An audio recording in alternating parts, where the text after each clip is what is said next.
Bonjour à toutes et à tous. Bienvenue également à celles et ceux qui nous suivent depuis leur écran, puisque cette conférence est filmée et retransmise sur le site de la SITL. Je suis ravie d'être là avec vous aujourd'hui pour ce premier jour de salon et pour cette conférence qui est consacrée à l'engagement responsable des chargeurs. Alors, la lutte contre le réchauffement climatique, c'est l'affaire de tous, hein, entreprises, citoyens, États. On parle d'une neutralité carbone à atteindre d'ici 2050, d'après le pacte vert pour l'Europe lancé en 2019 par la Commission européenne. Et c'est également le fil rouge du salon, la RSE.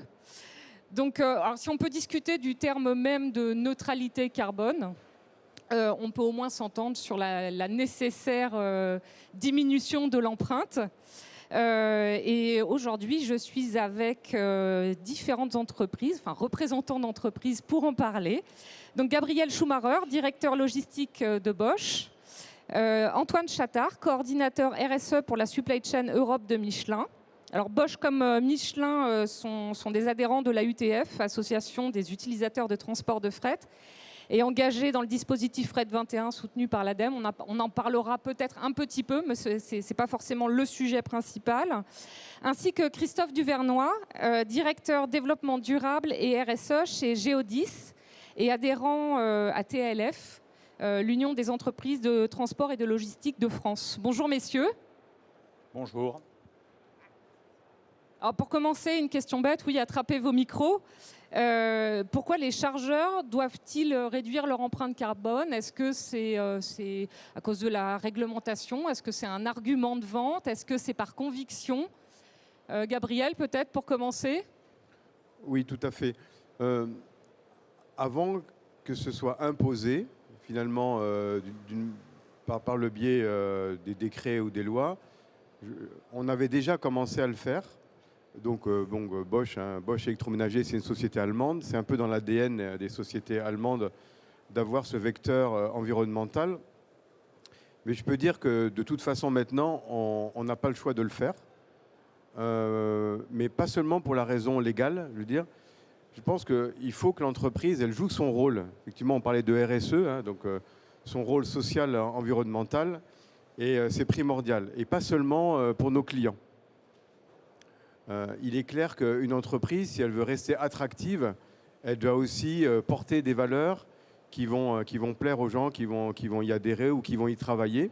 Et on s'est aperçu qu'en développant effectivement ce volet environnemental, on remplissait aussi le fait que les gens, les collaborateurs de BSH, sont extrêmement attentifs à ce que nous mettons en œuvre pour la logistique, mais dans les autres domaines aussi. Antoine, un complément? Oui, alors nous, chez Michelin, finalement, c'est assez naturellement qu'on s'est tourné vers cette décarbonation du transport. Ça fait vraiment partie de notre ADN, en fait, par existence. À titre d'exemple, en fait, au début des années 90, Michelin a produit le premier pneu écolo, si je puis dire, avec une faible résistance au roulement. Donc ça a commencé, on va dire, à poser les premières pierres pour la réduction de l'empreinte carbone et la décarbonation du transport. Et finalement, à partir de cette étape-là, c'est tout naturellement qu'on a commencé à travailler sur nos process internes, à la fois sur nos produits et sur nos process en termes de logistique et de supply chain, voilà, pour réduire notre empreinte carbone. Ensuite, je dirais que l'enjeu, il est avant tout sociétal, à mon avis. Je pense que pour la viabilité des entreprises, aujourd'hui, il est difficile de réfléchir à des entreprises qui peuvent faire de la croissance économiquement sans penser à ces questions. Je pense que c'est essentiel aujourd'hui de se poser ce genre de questions. C'est aussi un enjeu client de notre point de vue. On commence à avoir des clients qui viennent nous voir et qui nous demandent à être livrés aujourd'hui avec des solutions bas carbone ou neutres en carbone. Ça commence à arriver de plus en plus et c'est vraiment un enjeu qui est aujourd'hui existant. Et comme le disait Gabriel, le dernier point, je pense que c'est une question d'attractivité aussi des entreprises aujourd'hui pour attirer finalement des étudiants. Donc pour continuer à être attractif sur le marché de l'emploi, ce qui est important, pour attirer des jeunes talents, je pense que les entreprises qui commencent à se poser ces questions et à se structurer Pour toutes ces démarches environnementales, aujourd'hui, ça représente un levier aussi important, je pense, au niveau de l'attractivité. Donc ça fait partie finalement du modèle d'affaires des entreprises et c'est difficile d'y échapper. Complètement. Ouais. Pour les entreprises industrielles, les entreprises de transport, logistique, supply chain, de conseil, etc., je pense que c'est essentiel aujourd'hui, effectivement. Christophe, peut-être un complément avec peut-être une contrainte supplémentaire par rapport à vos... Alors, déjà un complément, ça fait des années que dans l'ADN du transporteur, on va dire que l'énergie est un élément prépondérant. On a toujours essayé de réduire les kilomètres à vide, on a travaillé sur effectivement l'amélioration de nos performances dans l'intégralité de la chaîne du transport. Donc c'est dans l'ADN, on ne l'a jamais peut-être traduit comme tel. Et puis je rappelle également que pour une grande partie du transport, on est déjà dans la mutualisation. Donc l'objectif, c'est déjà de mutualiser les premiers, souvent plutôt au premier kilomètre, mais jusqu'au dernier. Donc on est déjà dans cette dynamique. Par contre, effectivement, on ne l'a jamais peut-être intégré, on l'a intégré avec les outils et les technologies présentes, essentiellement le diesel. Là aujourd'hui, nos clients, donc en l'occurrence Gabriel, Antoine, nous poussent à nous intégrer dans une démarche effectivement beaucoup plus vertueuse. Et puis les collectivités, la nouvelle réglementation, les réglementations qui se mettent en place au niveau de l'Europe, au niveau des ZFEM, au niveau des grandes métropoles, nous amènent effectivement à traiter le plus en amont possible ce volet. Après, ce volet, il n'est pas que dépendant du transporteur, c'est un acte qui est mutualisable, chargeur, transporteur, pour avancer sur cette transition énergétique qui est une nécessité. Après, je ne vais pas redire ce qu'a dit Gabriel ou Antoine, effectivement, on a une vraie obligation pour les entreprises, et là je me place un peu plus au niveau de Geodis, effectivement d'être ancré depuis un certain temps dans cette dynamique, à la fois pour le social, pour le sociétal, et bien évidemment pour l'empreinte environnementale. Je voudrais rajouter, avant, il y a même quelques années de ça, on disait de toute façon, on regardait d'abord les coûts. Et on disait non, mais on avait le coût et c'était à moindre coût. Maintenant, on est dans les directions générales. Il y a maintenant une démarche qui se met en place en disant on va d'abord mettre l'environnement, même s'il y a une différence dans les coûts. Et ça, c'est absolument, c'est très nouveau. On va dire cette prise en compte qu'on n'avait pas avant. Et pour nous, qui apportons des projets, qui mettons en place des schémas directeurs, etc., cette composante, elle est intégrée et c'est quand même mieux pour nous. Hein, et c'est un vrai virage qui s'est pris, je pense, on va dire entre 2 et 5 ans. Même chose. Justement, concrètement, comment faire pour diminuer cette empreinte carbone? Parce que là, voilà, on parle de la conviction et que ça fait partie du modèle d'affaires des entreprises. Mais concrètement, comment on y parvient? Antoine?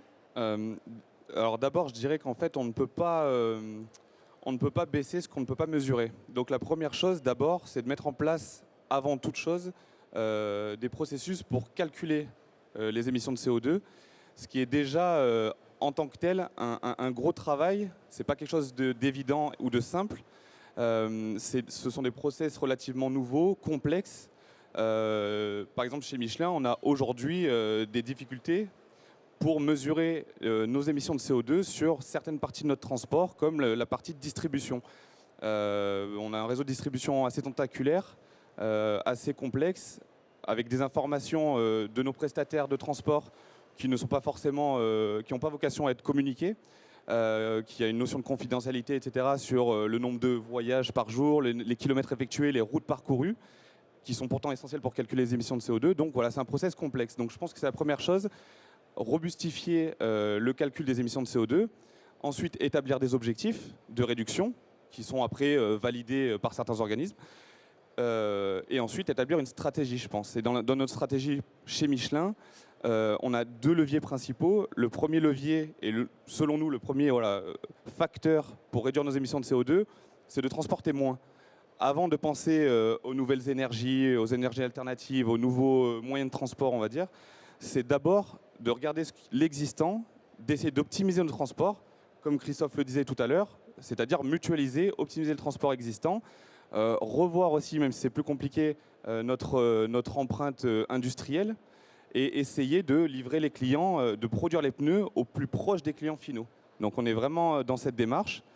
et éventuellement mutualiser aussi nos circuits de distribution. Hein, dans la plupart des pays en Europe, on distribue des pneus mutualisés avec d'autres produits, voire même des pneus concurrents.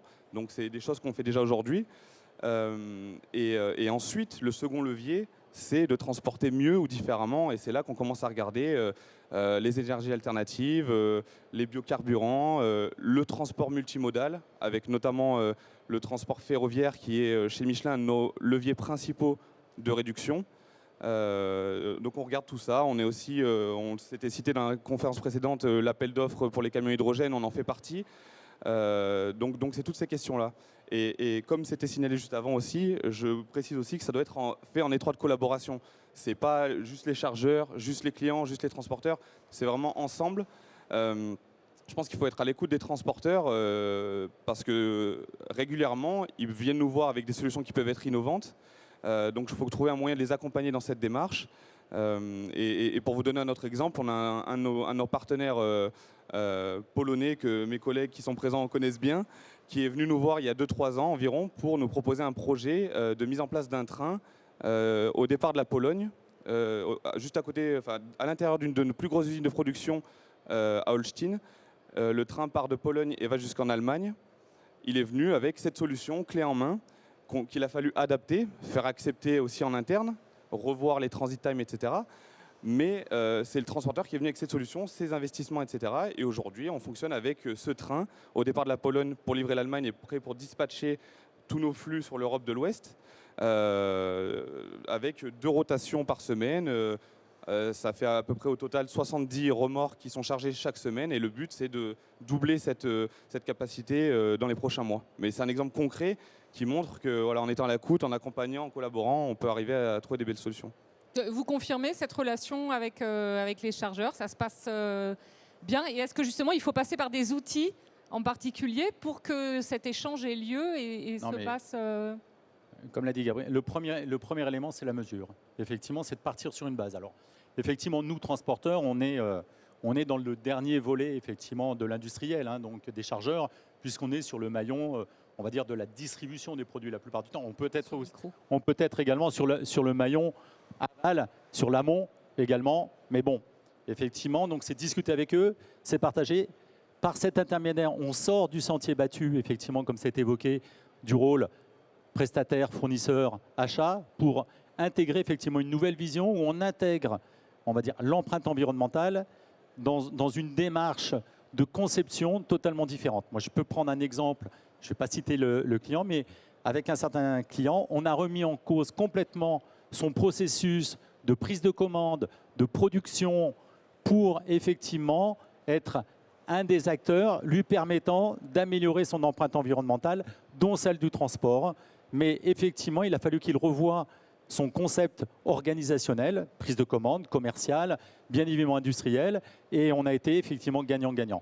Un des éléments fondamentaux également dans la réduction, on va dire, des émissions de gaz à effet de serre, c'est tout le travail avec les chargeurs sur le transport du vide, qui est un élément fondamental où on a encore beaucoup à progresser dans ce domaine-là, à la fois côté transport et bien évidemment en action avec le chargeur. Oui, je confirme. Et cette dynamique, on la sent quand même s'accélérer depuis 2-3 ans. Et on aperçoit maintenant les premiers appels d'offres chargeurs où l'élément, on va dire, aussi prépondérant que le prix devient l'empreinte environnementale. Et ça, c'est une vraie dynamique qu'on sent depuis 1 an et demi, 2 ans. Et donc c'est l'organisation qui est RSE, c'est pas seulement l'entreprise, c'est l'organisation. C'est la supply chain qui doit effectivement appréhender effectivement un volet RSE. Et aujourd'hui, sous l'impulsion des entreprises et des directions générales, cet élément est de plus en plus pris en considération dans la prise de décision pour l'achat, notamment de transport, mais pour d'autres orientations également des chargeurs, je suppose également matières premières, tous les autres éléments sur lesquels un chargeur intervient. Gabriel, également sur les outils utilisés? Oui, bon, tout à fait. Donc, chez nous, on a 60% de nos marchandises qui arrivent en France par la voie ferrée. Hein, donc, c'est un concept qui est intégré. Ce qui est très important, ce qu'ont dit mes collègues, c'est qu'il faut avoir une vision beaucoup plus systémique. Et ça, c'est la première chose. Et aussi se mettre sur le long terme. Parce qu'effectivement, une fois qu'on a mesuré son empreinte carbone, il y a des investissements, il y a des partenariats, etc. Et donc, je veux dire, au préalable, ce que je disais tout à l'heure, il y avait la notion de coût et la notion de contrat court et la notion de silo. Et tout ça, ça a tendance justement, il faut le laisser tomber et avoir une vision beaucoup plus systémique, beaucoup plus transversale, beaucoup plus de partenaires pour qu'on soit ensemble dans la chaîne logistique. Et ça, donc, c'est assez nouveau parce qu'on n'avait pas l'habitude de travailler comme ça. Hein, donc, c'était des relations purement client-fournisseur. Hein. Ce que signalait Antoine aussi avec des concurrents. On est capable aussi de faire venir des concurrents et ça aussi, c'est assez touchy, hein, donc, et c'est assez nouveau. Et donc on change de paradigme, on change, on va dire, de spectre pour pouvoir justement remplir, hein, et satisfaire ce volet environnemental. Hein. Et on le retrouve aussi, notamment au niveau des directions générales, on retrouve des postes de directeurs du développement de durabilité, hein, du développement durable, qui sont directement rattachés aux membres du board, et ça c'est aussi assez nouveau. Hein. Mais vision systémique, se projeter, hein, dans le futur, assez longtemps. Si on fait un schéma directeur logistique et qu'on doit mettre la composante ferroviaire, eh ben forcément ça demande de l'infrastructure, et aussi il n'y a pas seulement la notion de coût derrière. Hein. Donc ça c'est important. Et partenariat. Dans une autre conférence, j'avais entendu dire que le développement durable, c'était un marathon sans ligne d'arrivée. Ce qui veut dire que tous les jours, faut se relancer. Et justement, je me demandais, parce que ça fait un moment qu'on en parle de la RSE, du développement durable, comment on fait pour garder ces équipes motivées et que ce ne soit pas une répétition où finalement ils peuvent se retrouver soit lassés, soit blasés en fait en même temps. Pourquoi on le ferait si d'autres ne le font pas? Comment vous les... Alors, c'est une question de management, mais voilà, comment ça se passe? Déjà, la course qui finit jamais, c'est la supply chain. Donc déjà, que ce soit la lutte contre le carbone, c'est une course continue. Et le management est le même. Le management est le même. Et au contraire, ce volet environnemental, comme je le disais, il plaît beaucoup plus que d'être purement des traqueurs de coûts, hein, ou d'aller chercher de la productivité. Voilà. Donc je pense qu'il y a beaucoup plus d'adhésion. Et même par ce biais-là, on peut même mieux manager. Donc on peut rouvrir justement sur ces aspects-là à partir du moment où l'environnement devient un des fondamentaux. Dans l'entrepôt que je dirige, la tonte qui a été faite avec des tondeuses, donc des machines, on a mis des moutons, ça plaît. Hein.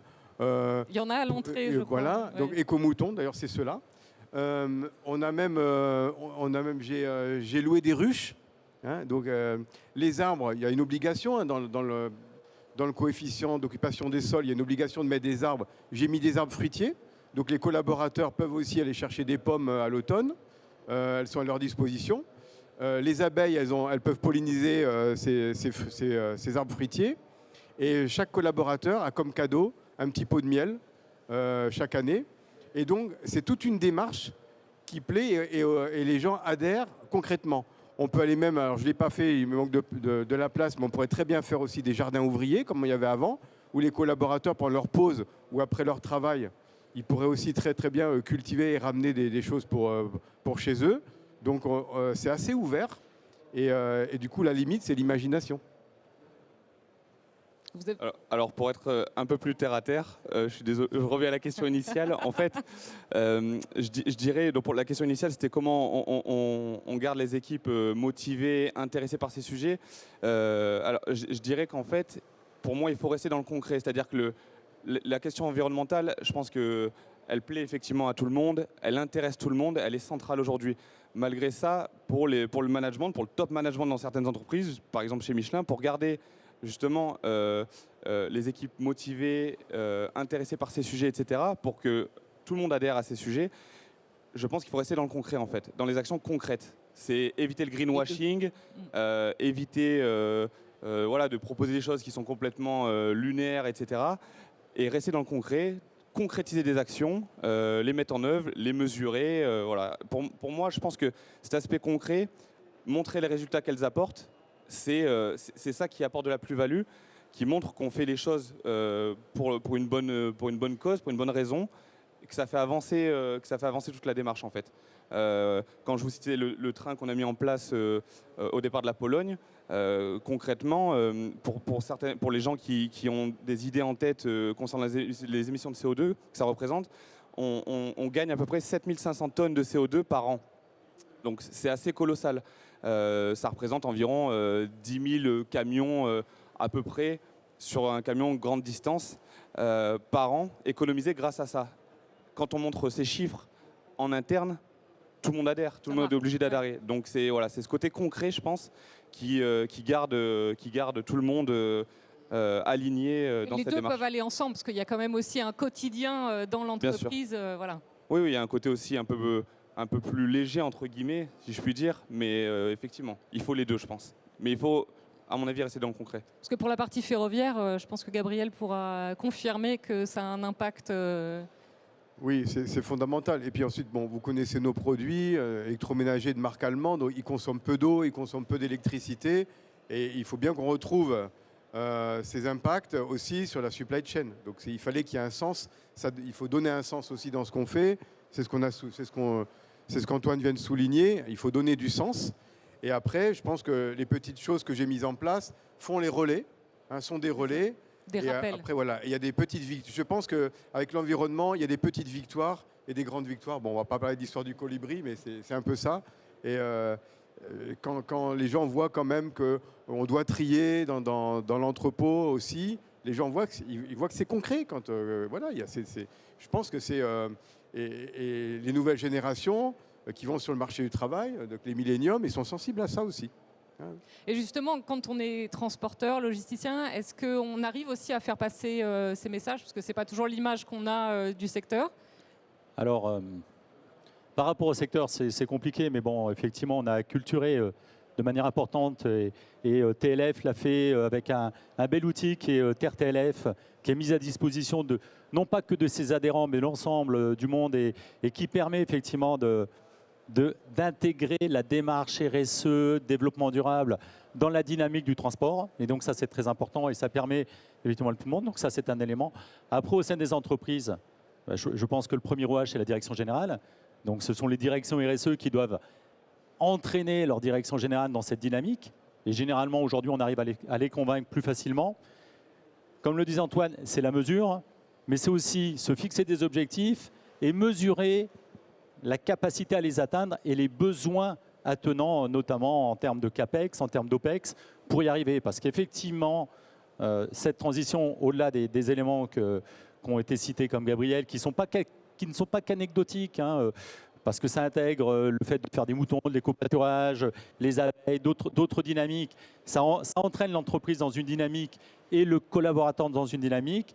Mais pour entraîner l'entreprise dans sa globalité, direction générale, des objectifs, de la mesure, des objectifs clairs et ces objectifs quantifiés et en termes de démarche économique, de dire si je veux arriver là, il faudra que j'investisse effectivement dans les outils. Pour le transporteur, c'est essentiellement dans le camion, dans la transition. Et puis je voulais relayer ce que disait Gabriel, c'est effectivement une échelle de temps qui est différente. Nous, transporteurs, on est des prestataires. Même si on a des outils industriels, quand on est dans des réseaux, qu'on a 10 000 camions, qu'on a 150 plateformes, ce sont un outil industriel, mais on est prestataire de service. Et entre nos clients et le monde du transport, il faut qu'on mette une nouvelle relation. Parce que quand on est prestataire de service, on va nous acheter notre prestation avec 1 an, voire 2 ans. Alors que quand on est dans effectivement le changement de transition énergétique, on est sur du long terme. On va être sur des cycles de 4-6 ans, à la fois pour faire changer nos clients dans leur mode industriel et d'accompagnement. Quand on parle de ferroviaire, il faut pouvoir charger les trains, il faut pouvoir les acheminer, il faut pouvoir les charger. Donc c'est beaucoup plus complexe que simplement de le dire. Et toute cette dynamique, elle s'inscrit dans le temps, mais également dans le compte d'exploitation. Il faut jamais, ou dans l'EBITDA, il ne faut jamais l'oublier. Et donc il y a un coût de cette transition. Il faut que chacun en ait conscience et la mesure.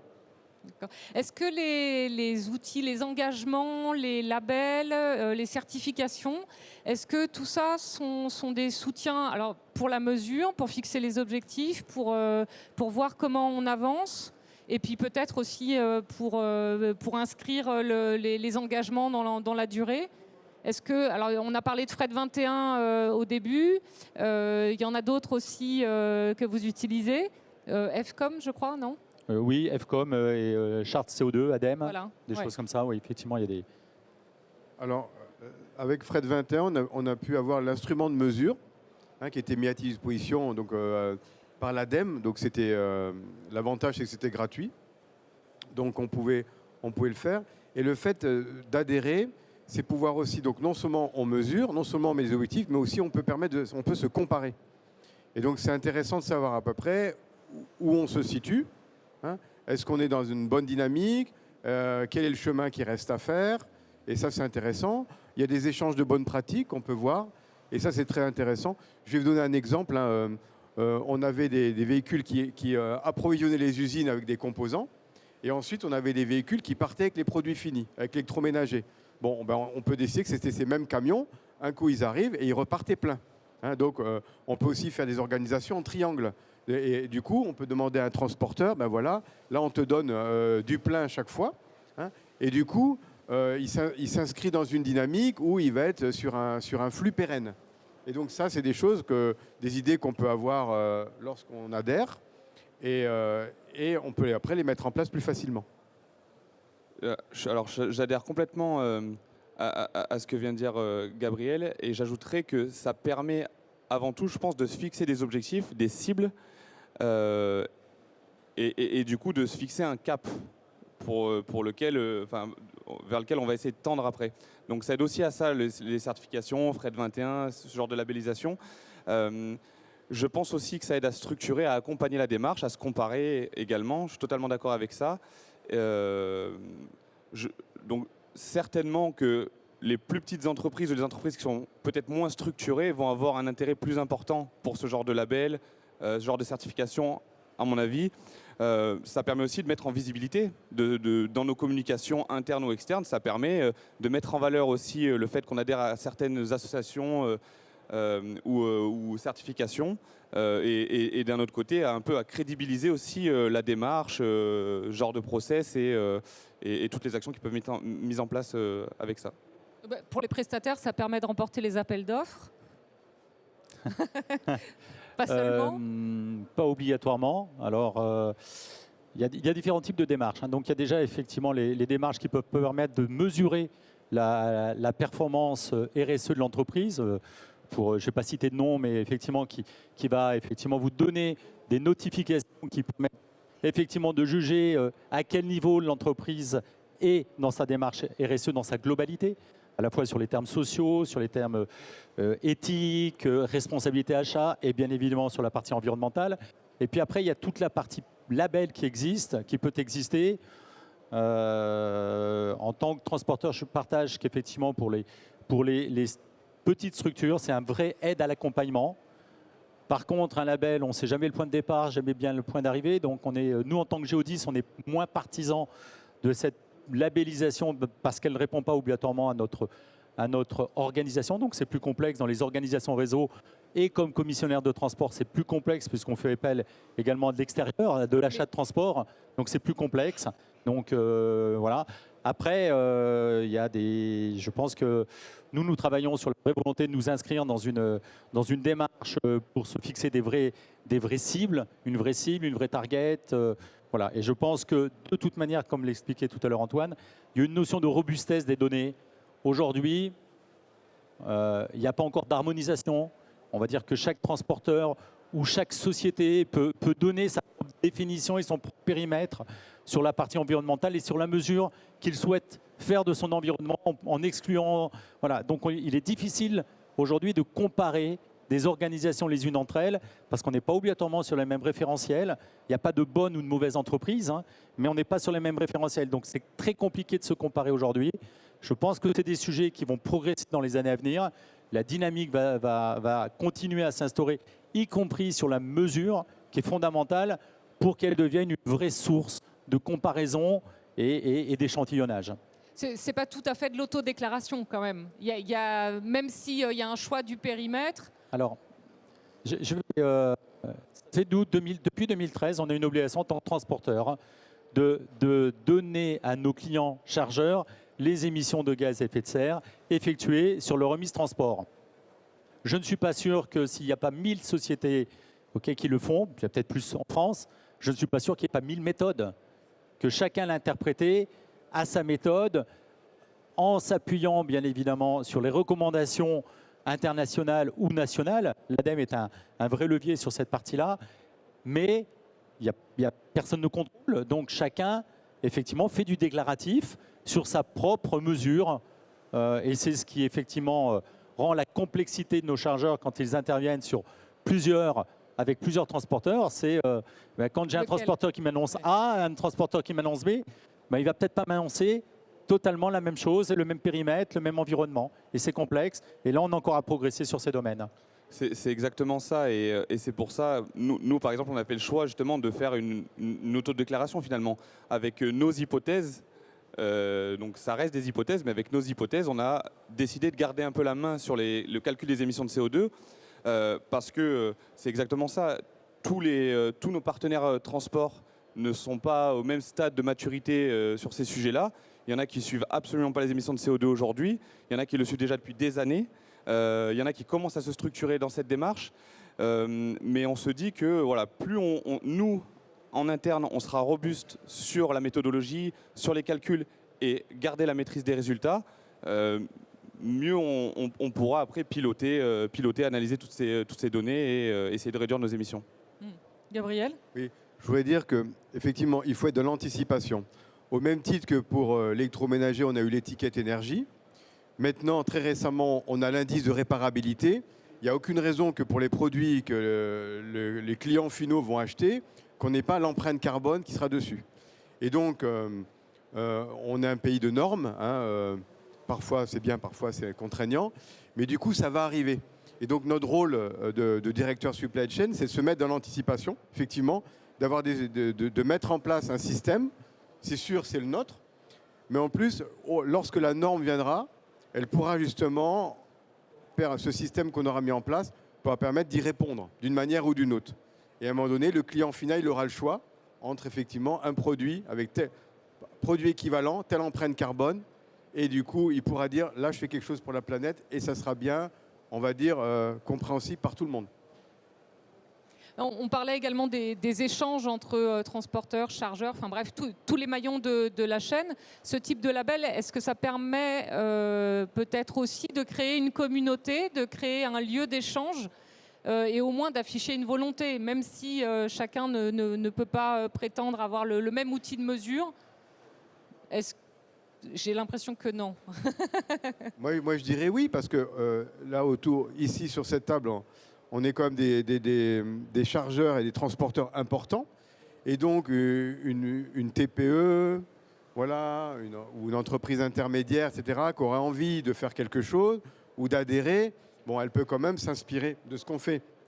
Et dans nos réunions, ou dans nos réunions de réseau, on rencontre des gens qui ont des petites entreprises et qu'on peut aider. Alors, je reparle du schéma directeur logistique. À un moment donné, c'est plus la zone d'achalandise qui préside seulement. C'est pas forcément le bassin d'emploi. C'est aussi la capacité de report modaux. Et donc du coup, ça va déterminer. Donc quelqu'un qui peut nous parler en disant tiens, moi je mettrais bien mon entrepôt à tel endroit. Je dis attention, tu veux faire de l'environnement. Est-ce que tu peux avoir une capacité à recevoir de la barge, à recevoir de la voie ferrée, etc. Et de guider aussi. Donc on peut aussi avoir un rôle, je veux dire, soit pilote, soit de conseil. Christophe, vous voulez... Alors, nos organisations professionnelles ont ce rôle aussi, effectivement, de structuration. On voit, il y a un gros travail qui est mené aujourd'hui avec l'ADEME, avec le programme EVE, qui va dans ce sens pour effectivement mesurer et permettre à chaque transporteur de mesurer de manière efficace et sur des mêmes règles. Voilà. Il y a également tout ce qui est norme ISO qui est en train d'évoluer sur ces éléments-là pour donner un vrai référentiel qui va permettre effectivement d'avancer dans ce domaine-là. Après, effectivement, par nos organisations, quelles qu'elles soient, comme le disait Gabriel, on fait partie effectivement de l'accompagnement on va dire, on a la chance de faire partie de groupes assez importants, donc où il y a des structures RSE, et donc aussi notre job, c'est effectivement de coopérer dans ces organisations pour permettre effectivement à ceux qui n'ont pas obligatoirement la structure de pouvoir s'alimenter et de pouvoir s'enrichir et de pouvoir répondre à ces exigences ou à cette volonté d'amélioration. Donc voilà. Mais le monde coopératif, on n'est pas encore dans un monde totalement coopératif parce qu'on est encore compétiteurs les uns des autres. Donc il y a encore ce rôle à dépassionner, à dépasser qui aujourd'hui fonctionne. Mais bon, ce sont de nouveaux modèles de gouvernance et d'entraîner nos entreprises également dans cette partie-là n'est pas toujours simple. Quand on est autour d'une table avec des compétiteurs, bon, on n'a pas toujours envie de donner nos savoir-faire les uns les autres, puisque dans le métier du transport, notre savoir-faire, c'est l'organisation du transport. Et quand on dévoile comment on s'organise, on dévoile nos savoir-faire entre guillemets industriels. Je ne suis pas sûr que Michelin va aller voir Goodyear en lui donnant la formule pour ses pneus green. Et puis, Bosch ne va pas donner, je ne sais pas qui d'autre, voilà, comment il fabrique de manière peu consommatrice d'énergie ses autres concurrents. Donc, il y a quand même, c'est toute la limite de la notion de la coopération qui est une nécessité, qui est une vision complète RSE, tout en préservant, on est quand même dans du développement durable et on est aussi là pour protéger nos entreprises. Donc c'est toujours un grand écart. On est des hommes finalement, un marathon, des grands écarts pour effectivement être toujours au plus juste. C'est pas simple. Oui, on ne peut pas être 100% transparent. On ne peut pas être 100% transparent parce qu'on a tout à chacun, on a quand même des secrets de fabrication, entre guillemets, même en prestation de service, et ça fait quand même partie de notre ADN entreprise. J'aurais une dernière question. Parce qu'on n'en a pas trop parlé, bizarrement, mais quel est le rôle des nouvelles technologies dans les démarches de réduction de l'empreinte carbone ? Est-ce que ça fait partie de vos entreprises ? Oui, alors là, je peux bien répondre. Le virage que prend l'entreprise Bosch, mais Bosch, l'intégralité de Bosch, les 400 000 collaborateurs, c'est de travailler sur le 4.0. Et donc, justement, en termes de traçabilité, on est capable effectivement d'apporter une solution sur l'environnement. C'est-à-dire qu'un appareil électroménager, par exemple, va pouvoir être tracé à partir du moment où il sort de l'usine jusqu'au moment où il est démantelé. Et donc, cette traçabilité, elle va apporter, donc on est là dans la data, on est dans la big data, mais ce sont des données qu'on va pouvoir intégrer, y compris toutes les données de recyclage. Et du coup, savoir qu'un produit qu'on pourrait trouver sur le bord du chemin ou au bord de la route, il peut toujours, jusqu'à ce qu'il soit complètement démantelé, continuer à communiquer. Il va pouvoir communiquer et dire voilà, je suis à tel endroit. Et donc, il ne devra pas être au bord de la route, il devrait être dans un centre pour être démantelé. Et donc, cette traçabilité, elle doit être end-to-end, pas simplement donc, du coup, chez le client avec toutes les parties, toutes les technologies Home Connect. Moi, je défends déjà une traçabilité au moment où les produits sortent de l'usine, qu'ils puissent commencer à émettre pour dire voilà, je suis dans tel véhicule, je suis dans tel entrepôt, je suis chez tel client, je vais bientôt tomber en panne. Donc tout ça, c'est la prédictibilité des appareils.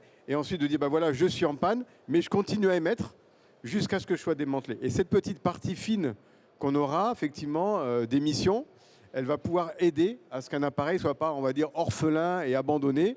Et donc, ça pourra jouer son rôle. Ça, voilà. Ça répond à la loi du 1er janvier 2022 AGEC. Le AGEC, tout à fait. Tout à fait. C'est complémentaire. Sur anti-gaspillage et économie circulaire. Voilà. Et puis ensuite, on ne met plus au rebut un appareil qui a déjà été utilisé une ou deux fois ou qui est en fin de vie. Il n'est plus mis au rebut chez nous. Maintenant, il est donné. Voilà. D'accord. Il part dans un autre circuit. Il part dans un autre circuit, oui. D'accord. Christophe, les outils, les nouvelles technologies?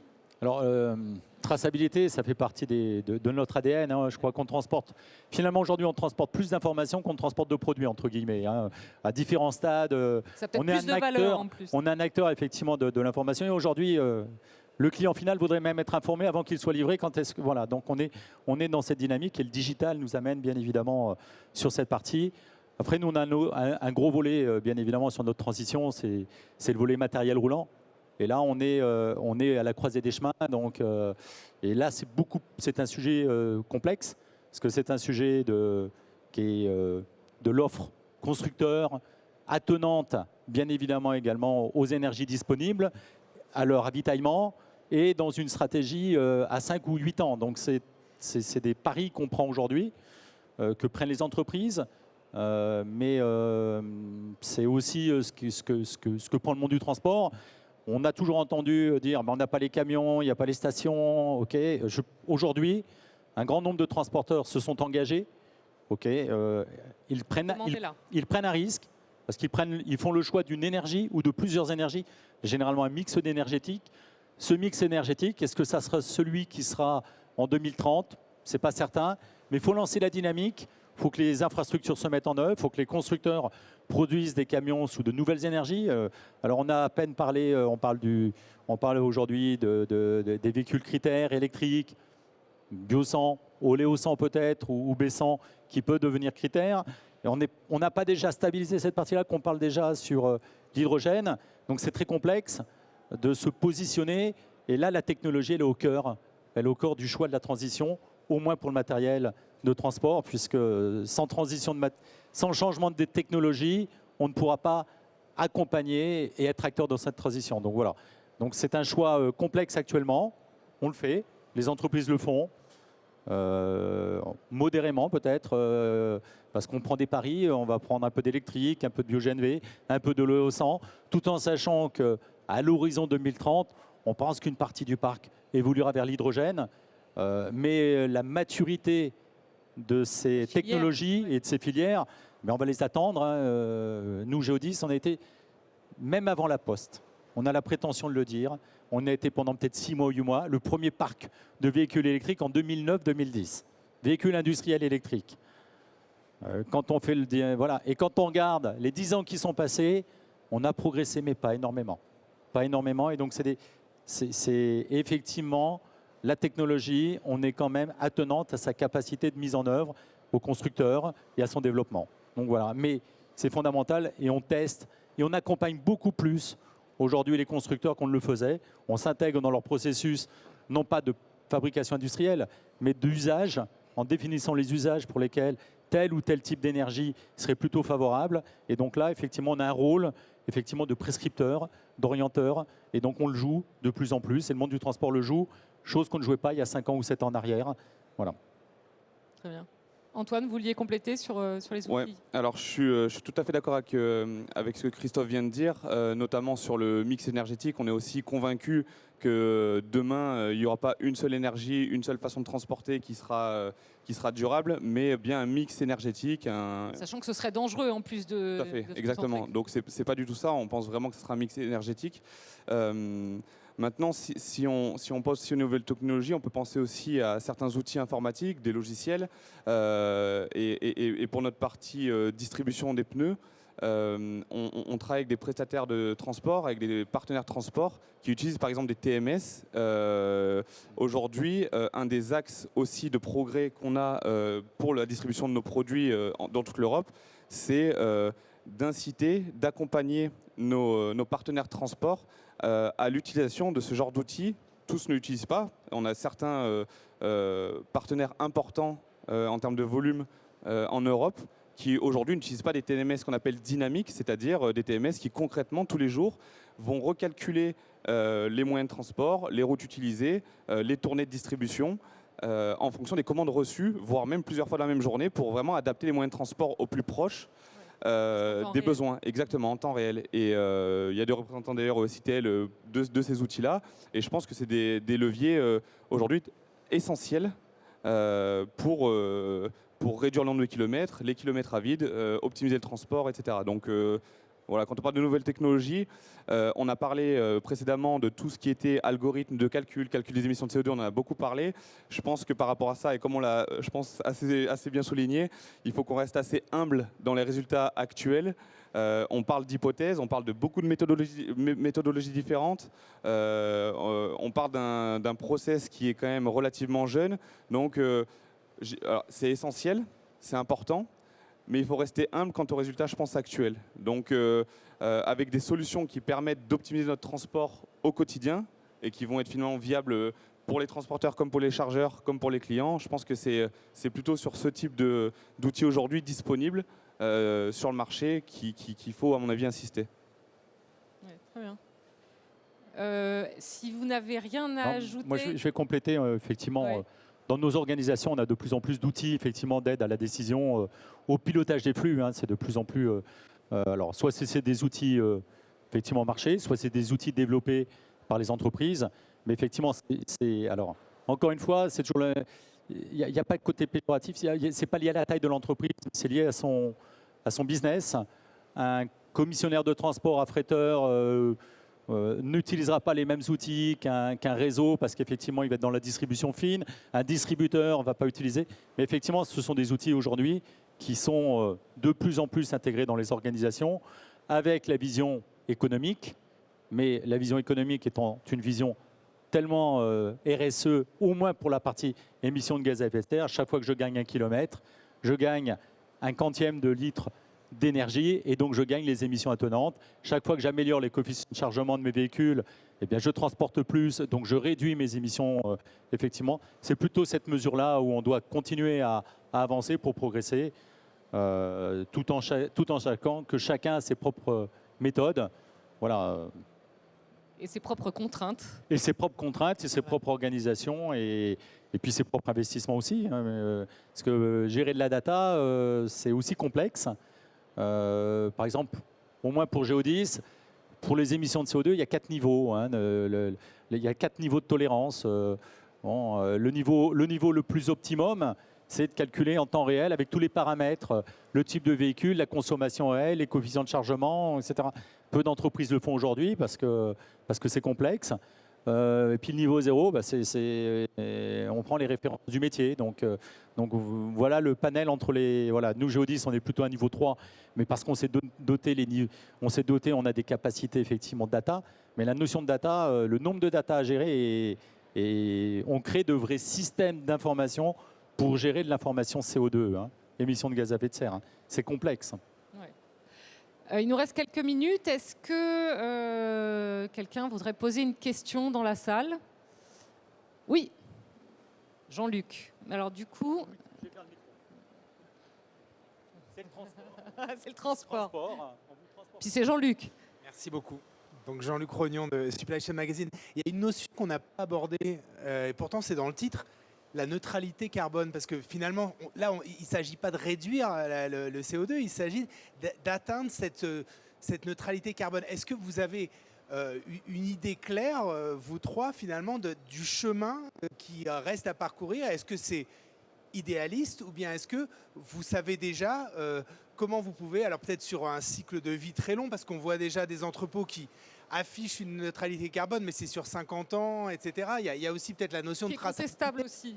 Mais voilà, donc est-ce que ça, c'est quelque chose qui vous anime aujourd'hui, ou vous en êtes plutôt à un stade où on va voir, on fait des petites victoires et puis on arrivera... Ouais, c'est exactement ça. L'objectif des directions générales, elle est claire, hein, c'est la neutralité. Et après, dans cette neutralité, moi personnellement, planter des arbres pour dire qu'on est neutre, ça me fait rien du tout. Et je ne veux pas faire ça. Donc, en tant qu'acteur de la supply chain, je veux mettre du concret. Donc, je vais avancer sur du concret. Et après, effectivement, c'est la somme. Parce qu'effectivement, derrière, si on prend Bosch, il y a toutes les usines de Bosch, il y a tous les fournisseurs, il y a tout le réseau de transport, etc. Donc là, on est plus segmenté, voilà, pour essayer d'arriver à quelque chose au bout qui est quand même l'objectif final. Voilà. Mais après, on est dans le temps, peut-être pas dans le temps long, mais dans le temps moyen. Hein. Et l'entrepôt que je dirige, il est sorti de terre en 1997. Forcément, si je veux, il ne sera jamais neutre. C'est impossible. Voilà. Alors, est-ce qu'il faut déménager? Il faut immobiliser du capital. Il faut faire déménager des collaborateurs. Donc, il y a cette partie aussi sociétale qui va jouer. Donc, c'est vraiment pas simple. Et effectivement, il faut être sur le temps long. Je pense que ça peut exister. C'est un objectif. Ce n'est pas une utopie, mais il faut être plutôt dans le temps long. Sachant que démolir et reconstruire a également une empreinte Ah carbone. oui, parce qu'après, on crée une friche urbaine. Si on déménage pour un entrepôt neutre, on crée une friche urbaine. Donc, d'un autre côté, c'est pas bien pour celui qui va en hériter ou le récupérer. Antoine? Donc Gabriel a évoqué la partie entrepôt, on va dire. Moi, je vais évoquer plutôt la partie transport. Sur la partie transport, concrètement, pour vous répondre, la neutralité carbone chez Michelin, on n'y est pas encore, on n'y est pas du tout. On a un objectif à 2050, certes, mais nous, on s'est fixé une roadmap, un cap, plutôt à horizon 2030, pour déjà, à horizon 2030, diminuer nos émissions de CO2 de 15% dans la logistique. Donc ça paraît très faible, et c'est pour ça que la photo, elle va être plutôt pessimiste. Ça paraît faible quand on parle de neutralité carbone, effectivement, mais il s'avère qu'on œuvre au quotidien pour que dans le transport, on essaye d'atteindre déjà cet objectif à horizon 2030 de réduire de 15% nos émissions. Je peux vous garantir que donc cet objectif il a été fixé à partir de 2018.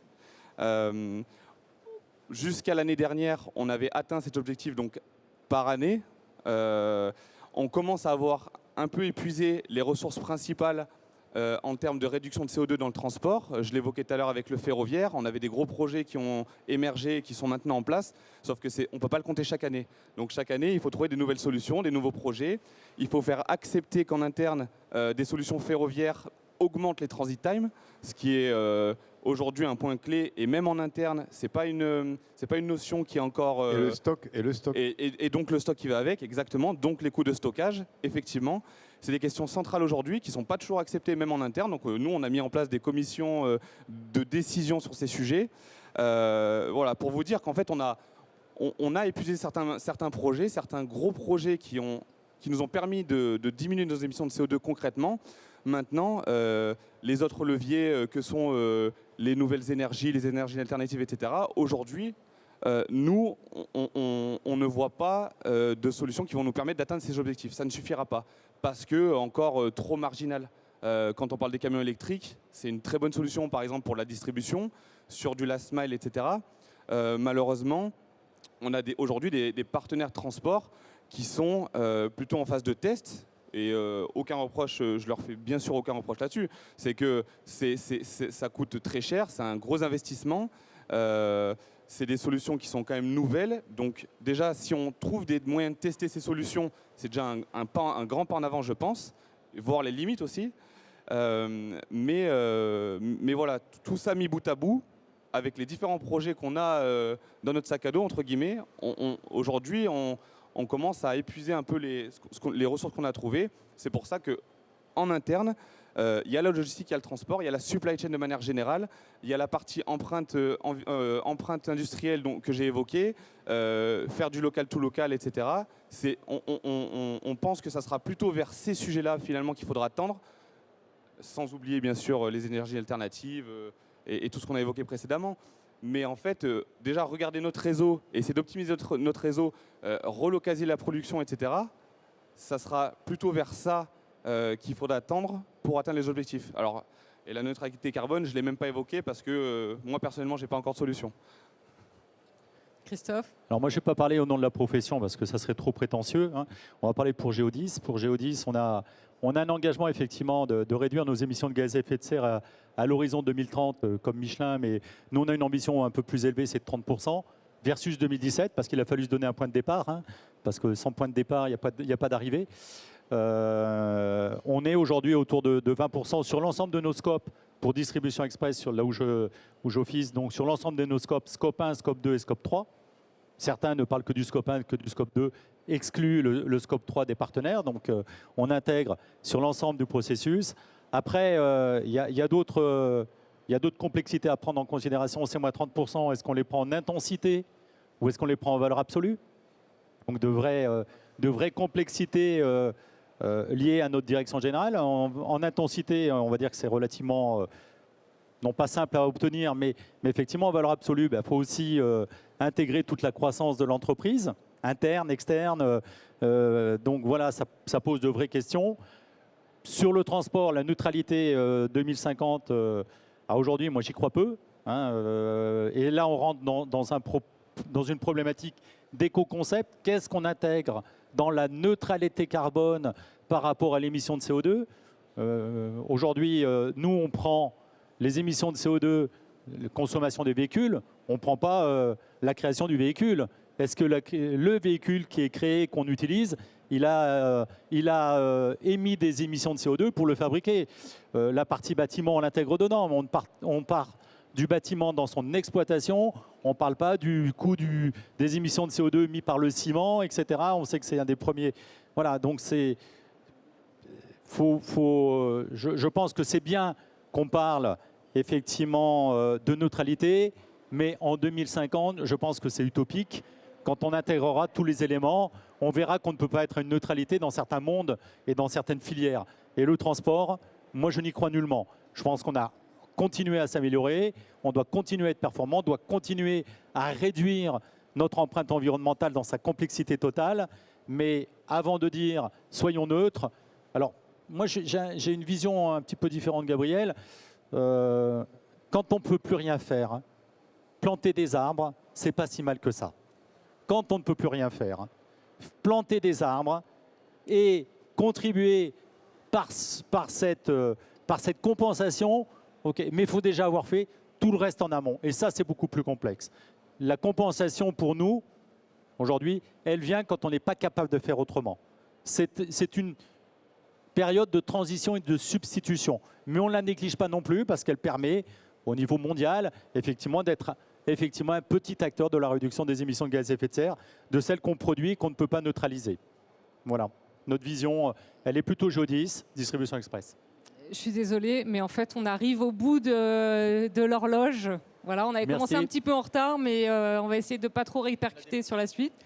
Merci en tout cas à tous les trois. Merci à vous pour votre attention et votre participation. Et je suis désolée pour ceux qui n'ont pas pu poser leurs questions. Je vous invite à venir. On va en discuter dehors. Merci. Bonne journée.